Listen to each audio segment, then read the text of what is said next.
What's going on, y'all? Today, we're going to talk about breaking out of monotone. All right, so tell me if any of this sounds like something that you've experienced. You're speaking in front of a room, big important meeting, presentation, or maybe talking to some friends, talking to just one friend. And you notice people's eyes start to glaze over a little bit. They're checking their notes. Maybe if you got some disrespectful friends, they're checking their phone, whatever it is. And you think, oh my God, am I boring these people? Or do my ideas sound stupid? And then you notice that somebody who is less qualified than you are, has less fruit, less results, less intelligence, less vigor, vitality, grit than you, they open their mouths and they start sharing their ideas, and everybody seems readily engaged. And then they start getting the promotions, the budget, the yes, the approval, the buy-in, because they can sound like a newscaster. Like, what? Come on. What about meritocracy? What about the value of my ideas? What about the value of my experience? What about my proof, my track record? All that stuff's subject to go out the window if you can't break out a monotone. Now, the thing about the voice, a couple of things. One, your voice tells the world who you are, of course. But so much of mastering the 7 skills of tonality, breaking out of monotone and becoming an engaged, dynamic, authentic, charismatic speaker, finding and unleashing your voice, what it comes down to is unlearning what's unnatural. There's so many reasons why we would go from infant, where we communicate perfectly, to this adult state where we fear that we sound boring.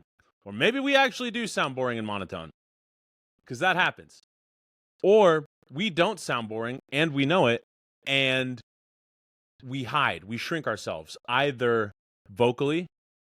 A person, you can, I know because I help people do it every day, sound like, not that I am the standard for how an individual should sound, but I believe I have full access to my vocal instrument and use it spontaneously and authentically, no matter what situation I'm in. How can we deliver those skills to people who are stuck with breaking out of monotone, or who are trapped in this shrinking and hiding and shutting off their voice, so that, again, back to this example, I sound how I sound, but if I was still buried, and everybody's got stories that they're buried in, right? It's a continual practice of identifying and then removing them. But if I were buried in more stories, and some of those stories were around my voice, I might speak like this. Guys, hello. I might mumble and die at the ends of my sentences. Or everything that I say might sound like a question. Everyone has these stories, because I have taken on these pressures. I have learned what's unnatural, and so I am holding myself underneath this weight, and it's tough to get it off alone. So let's say that you are monotone, and you know it or you don't know it. I've been conversing a lot with a friend of mine, brilliant guy, and this is one of the areas that we are discussing, right, is monotone specifically. In fact, he's who turned me on to this idea that monotone is actually one of the things that people struggle with, whereas I had been primarily focusing on people who just wanted to unleash their speaking voice. To me, I was like, oh, of course, it's all about just the voice, the use and the access of the instrument itself. Turns out it's not. And then after we had this conversation, I looked back at all of the work that I had done, 80 plus people this year alone, at least that I've gotten some kind of testimonial from. And I was like, wait a minute, monotone is deeply embedded in everything that we're working on. And actually, monotone ties into the 7 skills of tonality, or rather, the 7 skills of tonality encompass how to break out of monotone. And so we're talking, and what we landed on was a couple of things. That some of the problems are that, number one, a person is unaware that they sound bland or monotone. Number two, they're aware, but they don't know how to change it, or they have no idea what they are capable of, what access, or rather what their instrument could do once they develop the access to it, once they unlock the access to it.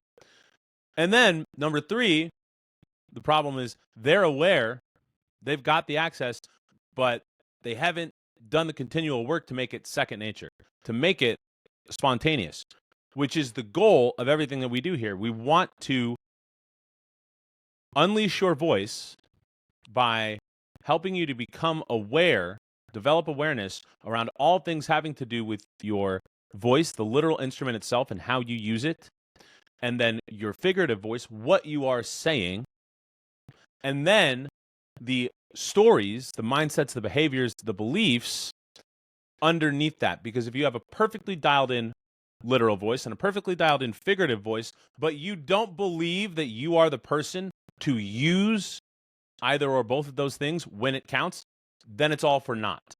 And for me, that's really the access point for breaking out of monotone. Now, there's a couple of, I was working with a guy, one of my guys, 2 days ago, and we cut through this so fast, and it made me realize, all right, not everything you got to do this whole framework for. Sometimes maybe just a quick shortcut by way of exposure unlocks it. And for me, monotone tends to come from this place of fear around revealing how deeply you feel about something, and or lack of connection to the emotional engine that gets you so fired up, so convicted about this thing in the first place, and or those two are disconnected. So we got to bring them together. So with this guy, what I realized, I was like, hey, dude, do you feel tired? He was like, no. I was like, okay. Do you think that if we listened to you talking, somebody would say he sounds tired? And he's like, oh, okay. So I prompted him in the way that works, in the language that we have established, the rapport that we've established, because everybody has a different language that they understand, a different rapport that must be established in order to help facilitate results faster. Put him through a couple evolutions, and then we got to this place where he had, as I like to call it, the high energy voice, high vocal energy. And we didn't need to dig into emotional centers or stories or anything like that. It was merely just, dude, why don't you talk like this? Let's prompt you and get you into speaking like this, and then lock that in. How does that feel compared to the other way of speaking? How do you feel when you speak that way? Do you feel more like the guy that you're trying to be, or less like the guy that you're trying to be? It's kind of like, I suppose I could consider myself a psychonaut at this point. 24 plus guided psychedelic journeys. It's kind of like when you experience something in a journey, you can't unexperience it. Now, then that gets into my recent quest into Buddhism, where it's like, yeah, you can experience that thing, but then every time that you are engaging in that activity, don't crave that thing. Just learn to appreciate it for what it is.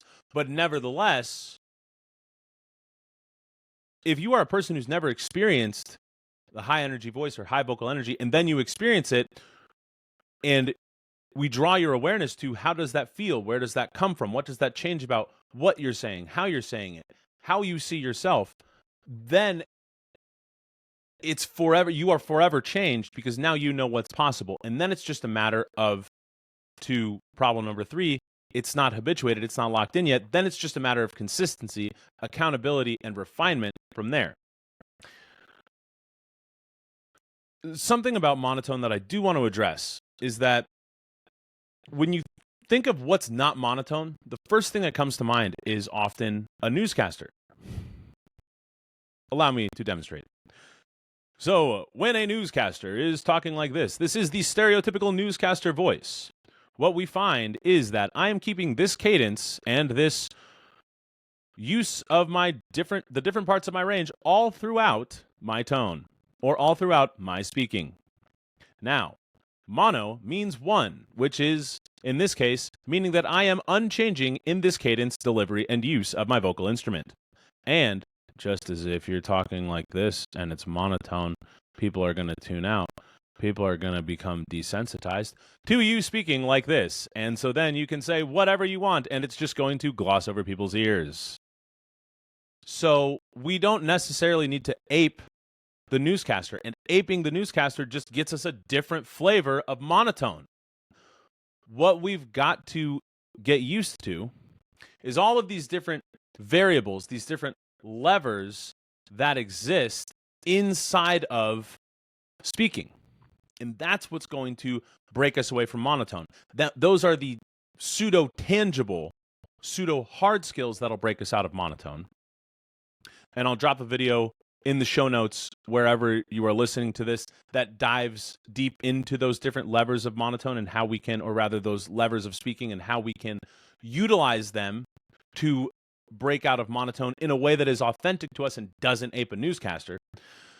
The soft skill way, or rather the really intangible way, that doesn't have to do with, hey, look, you can just accelerate your speaking. You can take a strategic pause, and then you can start speaking again. You can slow down. You can speak with legato and everything connected, or you can speak staccato. All that stuff is covered in the video and these other resources.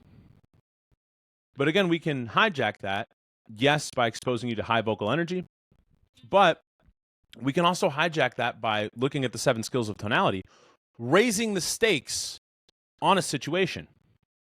Of course you're going to sound monotone if you're talking about something and the stakes are the coffee is cold. Now, if we raise those stakes, exact same words, exact same situation, in the reality where these words are being delivered, obviously you raise the stakes, the situation becomes different. Raise those stakes to life or death. You and everyone that you love dies, or you and everyone that you love lives, if you get what you want out of this interaction. That's going to change the stakes. And that's where most people think that the stakes end. But even just for the purposes of this exercise, to see how far you can push it, to expose you to more, so that then you can dial it back to what's appropriate, right? This is like, I spent all of my adult life in the varying levels of the operatic and musical theater stage world. So if the director says, Michael, we need you to run in from stage right, well, I'm going to come in at basically a full sprint, as safely as I can. A full sprint. So that then the director can say, all right, that looks like you're in the Olympics. And in my particular case, trust me, you don't look as cool running as you feel. Dial that back a little bit. Okay, if that's a 10, let's see a 6.5. And then they're like, no, that looks a little bit like you're taking a jog. Cool, give us an 8.3.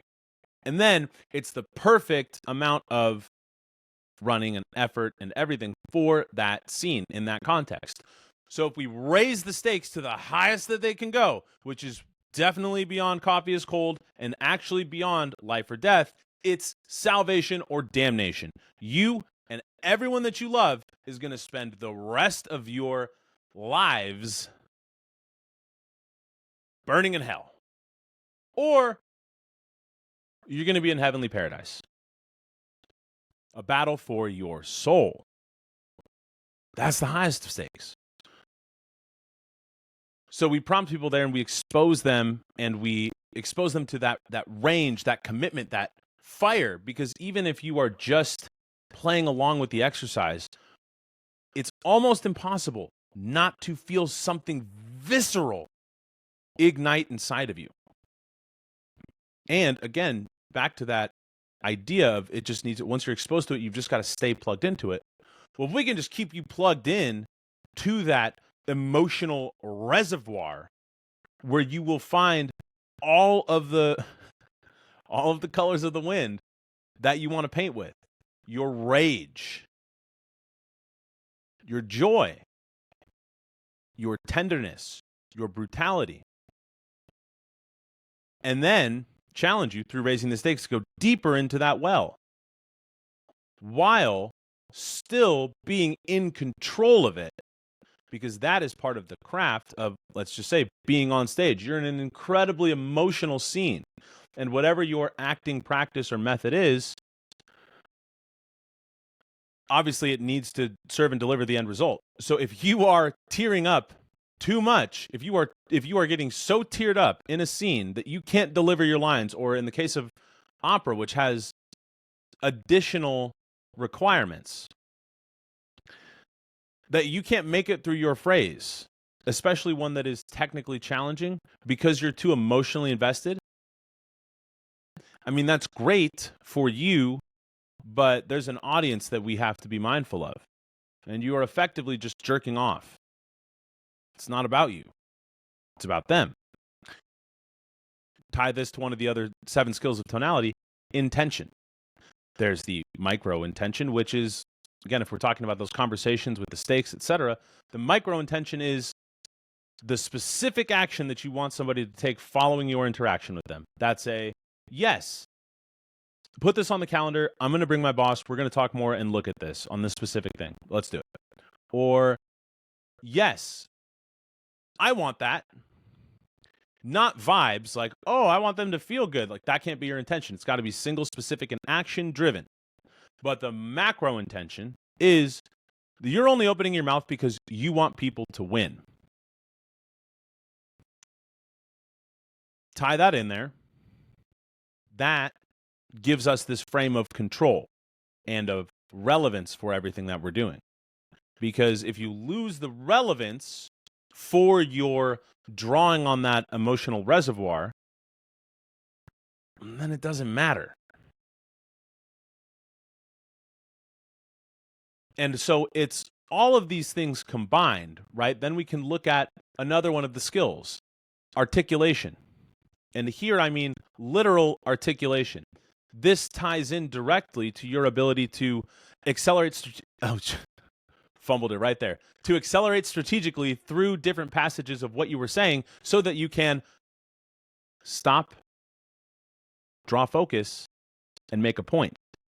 If, for example, you have crisp and dialed in literal articulation, you can fly through as many words as you like, however you like, and everyone is going to understand them. And then you can even play around even more with those sounds that form words, because that's all literal articulation is. Whereas if you enunciate what you are already doing, there's a high risk of that highlighting these muscle memories that are forming those sounds that form words that are going to reduce your status. They'll be like, does he kind of have a lisp? As you're getting to the punchline. Now everyone's going to be focused on the funny way that you pronounce things and not the brilliance and passion and conviction with which you are trying to get across that you are. Same thing with resonance. You want more chest resonance? That gives you additional options with which you can employ rhetorical devices. You need to access some head voice. Same thing. Again, this is just the tip of the iceberg of what gets done whenever we are applying the 7 skills of tonality. And so breaking out of monotone, first and foremost, requires a willingness to get uncomfortable and a willingness to ruthlessly self-evaluate. and then an ability to plumb into your emotional depths. Because that's what gets a message across. People have to feel you. They've got to feel you. And the more honest and raw, courageous that you can be in revealing these parts of yourself and bringing them to the surface in a controlled manner, the more irresistible, the more magnetic you're going to become. And then when we put on top of that these other quote-unquote hard skills from the 7 skills of tonality, well, then we've just dressed it up in a beautiful Brioni bespoke suit. Irresistible. You want to look like you smell good, and you want to sound hot and smart and like you can do the job. Hot, smart, and competent. So just a couple 3 things, as I'm fond of saying lately. A couple 3 things on breaking out of monotone.